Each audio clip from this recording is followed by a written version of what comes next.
તહેવારોની સિઝન ચાલી રહી છે અને દશેરા પછી દિવાળી માટે હવે ઘરેણાંનું વેચાણ શરૂ થઈ ગયું છે અને જ્વેલર્સ શૂન્ય મેકિંગ ચાર્જ અથવા તો અન્ય ઓફરો દ્વારા તેમના ગ્રાહકોને આકર્ષવાનો પ્રયાસ કરી રહ્યા છે.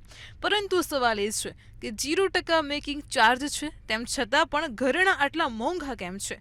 તમને જાણીને નવાઈ લાગશે કે ઝવેરીઓ આ 5 છુપાયેલા ચાર્જ વસૂલ કરે છે અને જેના કારણે ઘરેણાં મોંઘા હોય છે. ચાલો જાણીએ કયા છે આ ચાર્જ. ગ્રાહકો ગૂગલ પર સોનાના ભાવ શોધે છે, પરંતુ ઝવેરીઓ ઘણીવાર પ્રતિ ગ્રામ પર 200 રૂપિયા વધુ ભાવ દર્શાવે છે. આનો અર્થ એ થાય છે કે પ્રતિ 50 ગ્રામ ₹10,000નો વધારાનો ચાર્જ 2% છુપાયેલા ચાર્જ હોય છે. બીજું છે કે સોનાનો વાસ્તવિક વિન્ટેજ ચાર્જ 2 થી 3% હોય છે, પરંતુ ઝવેરીઓ ઘણીવાર હેવી ડિઝાઇનનો દાવો કરીને 5%નું બિલ આપે છે.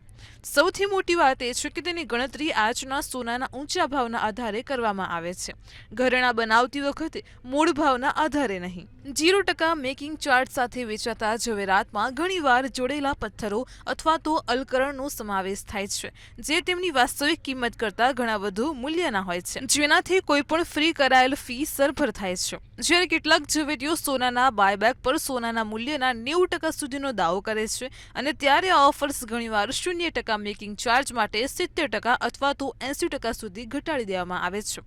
ગ્રાહકો માટે આ બોજો મોટો આંચકો છે. જો તમે કોઈ પણ ઘરેણાં ખરીદો છો તો હંમેશા BIS કેરેપ પર HUID તપાસો. આ કોડ ભારતની હોલમાર્કિંગ સિસ્ટમ હેઠળ શુદ્ધતા અને પ્રમાણીકરણની પુષ્ટિ કરે છે. તો ગોલ્ડ ખરીદતા પહેલા આટલું ધ્યાન રાખો અને આવી જ માહિતી માટે જોતા રહો મંતવ્ય ન્યૂઝ.